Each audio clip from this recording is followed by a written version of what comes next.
Mike Sonko niaikorwo akirekereria advice yake kuri Karen Nyamu, after the Dubai scandal. Na Mike Sonko niakiambia na kwira Karen Nyamu ati she has a very bright future politically.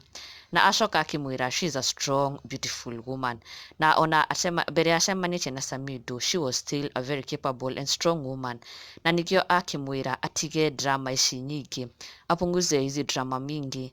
Na acoka akimwira ati she has a very good opportunity kuria bunge, being nominated as a senator ni opportunity njega muno, na ndagaikorwo akimithukangia na drama ici ciake na Samido. Na akimwira ni andu aingi muno mangiendire kuheo chance ino yake ya nominated senator, no matiamionire, kinio wamionire, na koguo ndakagerie ona hanini kujeopardize wira uyu wake. It is a really good job inyoteirwo ni andu aingi, na koguo ndakagerie kureha itheru. Na niguo akorwo akimwira, he said, Karen, my sister, you have a very bright political future.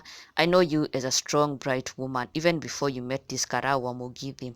Hebu punguza hizi drama kidogo, wacha kufinywa na kuzaa ovyo ovyo kama paka bila mpangilio, alafu unafuata baby daddy hata akiwa na wife. UDA left out so many loyalists who wanted to be nominated waheshimiwas and just favored you for the position. Kindly focus na job na Mungu atakupa chali akona stick kushinda ya huyo karau wa Mugithi na huyo Mbappe. Wow, iyo ndio ndumiriri ya Mike Sonko kuri Karen Nyamu. Sonko akiera Karen Nyamu, God will give her a better man gukira uyu Samido uria araitinda akianyukanitie nake, na ukorwo akimucall out for following Samido to Dubai nginya riria ena mutumia wake. Mike Sonko akionekana kwa ukenyu ni undu ucio, na akira Karen Nyamu akihorere arute wira na Ngai ni ukimuonekanira amuhe muthuri mwega nginya gukira aya araitinda akiruirira. Na ndugakiriganirwo subscribe for the latest and trending Kikuyu celebrity news.